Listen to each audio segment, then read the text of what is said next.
Hi and welcome to MedSam's channel. In this video, we will discuss the tools and command in the modifying panel, how to set up the units, and some techniques on how to draw a precise drawing. Let's go!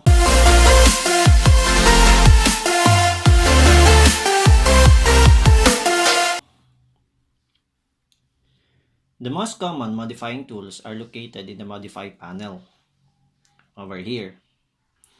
You can perform editing operations such as erase, move, and trim on the objects in the drawing.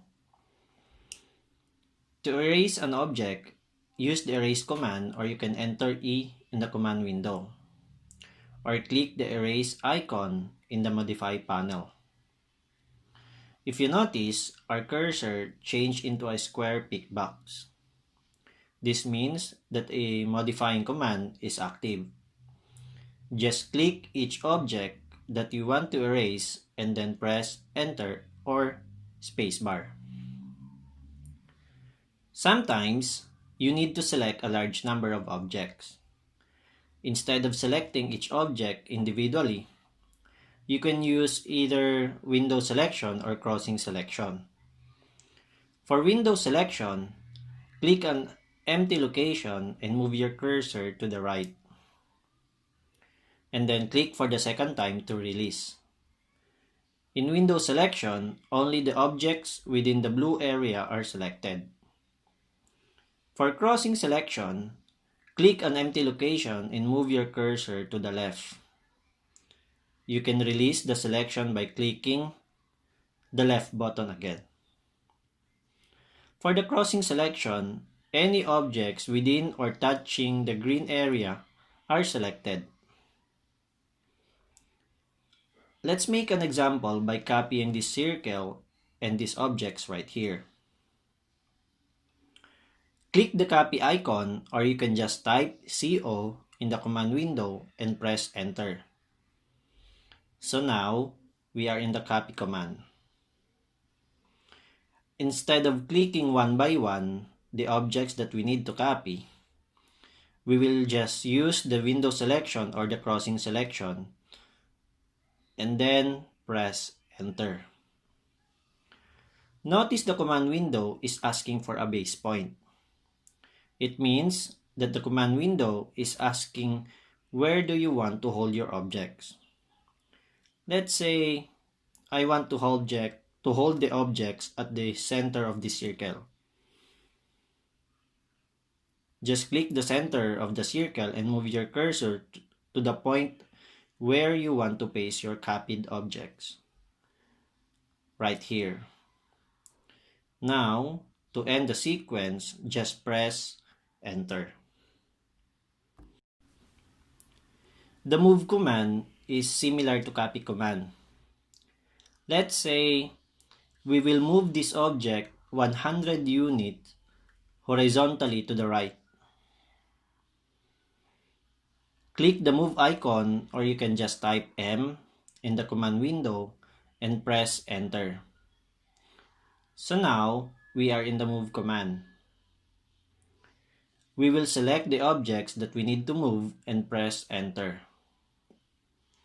Now, click anywhere you want to hold the objects. So let's say we will make this point our base point. Now, we can move our objects and put it anywhere in the drawing area. Just click the left button of your mouse. But as I said earlier, we will move it 100 units horizontally to the right. So instead of clicking anywhere in the drawing area, we will follow the green horizontal line right here and type 100 and press Enter. Now, we have moved our object 100 units horizontally to the right. For the command rotate, just click the rotate icon or just type RO and press Enter. First, you need to select the objects that you want to rotate and press Enter. Now, we will specify our base point. Let's say right here. It means this is our base point for rotation. And now, we can rotate our objects. If we want to rotate it 90 degrees, just type 90 and press enter.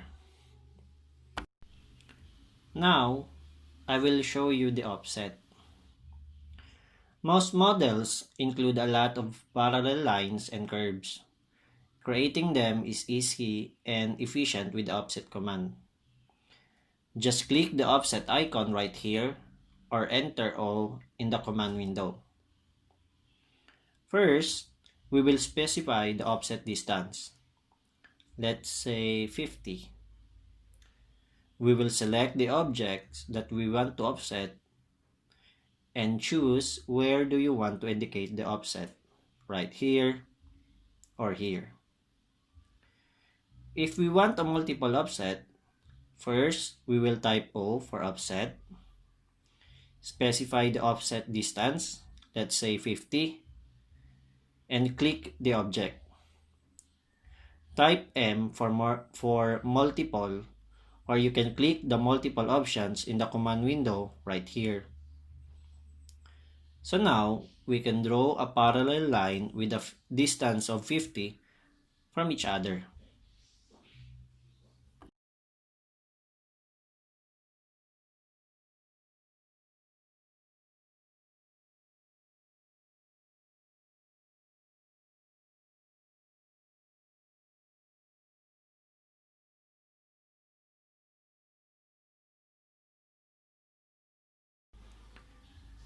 Trimming and extending are some of the most commonly used operations. So for trim and extend command, you can see their icon right here.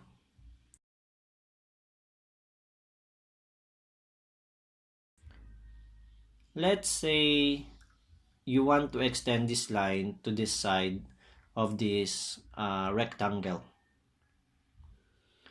Just click the extend icon right here, or you can just type EX in the command window. Now, select the boundary. The boundary of our line is right here. Press enter. Now, you need to select the objects and press enter or spacebar. As you can see, the selected line is extended to the boundary. For trim command, just follow the same steps, except when you select the objects to trim, select the portions to trim away.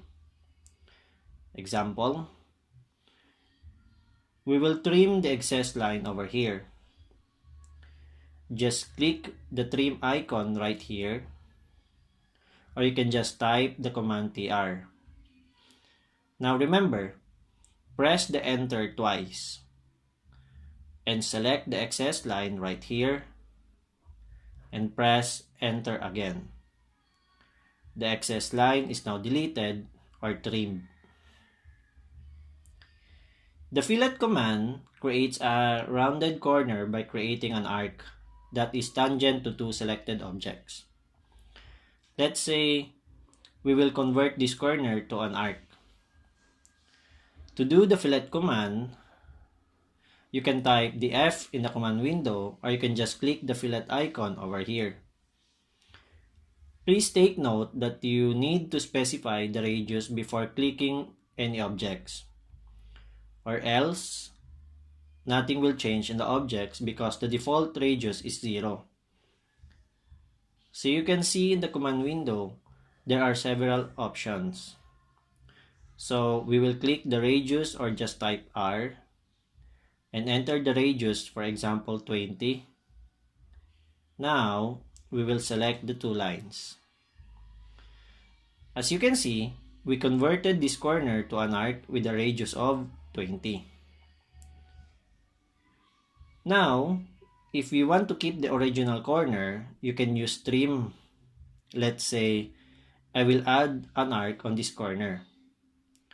I will activate the fillet command again. First, I will specify the radius by typing R or clicking the word radius in the command window.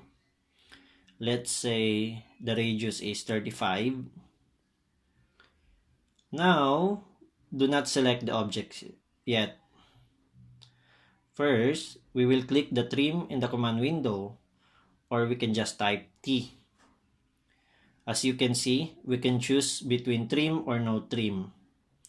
We will click the no trim, and now, if we select the objects, the corner is not deleted. Now, let's discuss about the units. When you start a drawing, you need to decide what length of one unit represents. An inch, a foot, a centimeter, a meter, or some other unit of length. It is important to set up the unit before we start to draw. After you decide what unit of length that you want to use, just type units and press enter.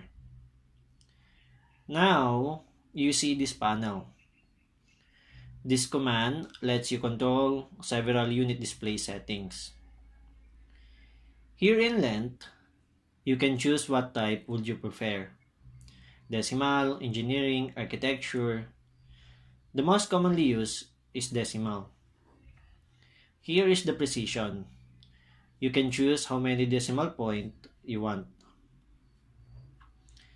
And here, you can choose what type of angle you want. And also the precision for angle type. Now, in the insertion scale, we can choose the unit that we want. Here in Asia, the most commonly used of units is metric system or SI units. While in Europe, as well as some states in the USA, they use English system. Now, I will show you a tip on how to draw a precise drawing. Here is the precision toolbar. This one is the polar tracking. If you have watched part 1 of this tutorial, you know the basic idea of this polar tracking. So when you need to specify a point, such as when you create a line, you can use polar tracking to guide the movement of your cursor in a certain directions. For example, after you specify the first point of the line, move your cursor horizontally or vertically, and then enter a distance to specify a precise drawing of a horizontal or vertical line. By default, polar tracking is turned on and guides your cursor on a horizontal or vertical direction. This one that I'm going to show you is called locking angles. If you need to draw a line at a specified angle, you lock the angle for the next point. For example, on this one, the second point of our line needs to be created at a 45-degree angle. Just type the less than symbol followed by the angle, which is 45. As you can see, no matter where you move our cursor, the direction of line is locked along the 45 degrees angle. This time, you can now enter the length of your line. Let's say 50.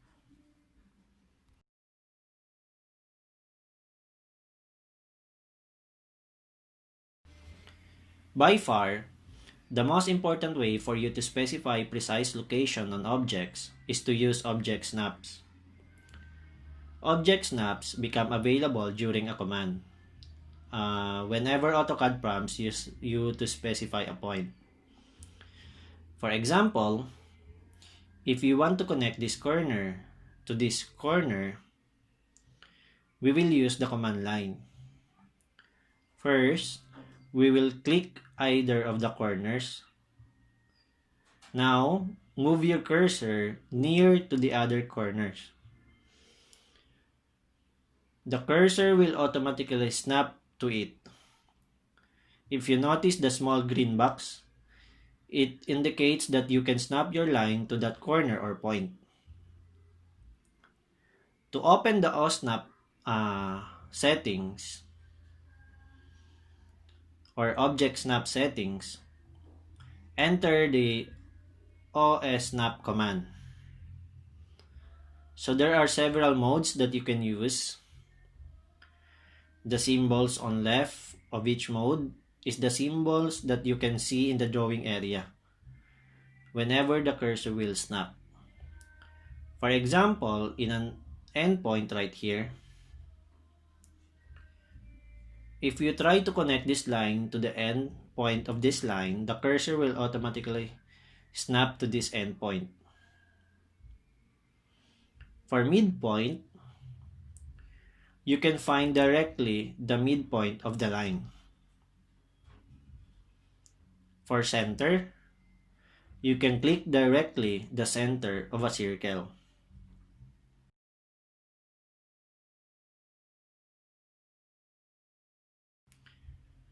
These are the other modes which are useful in helping us to draw a precise drawing.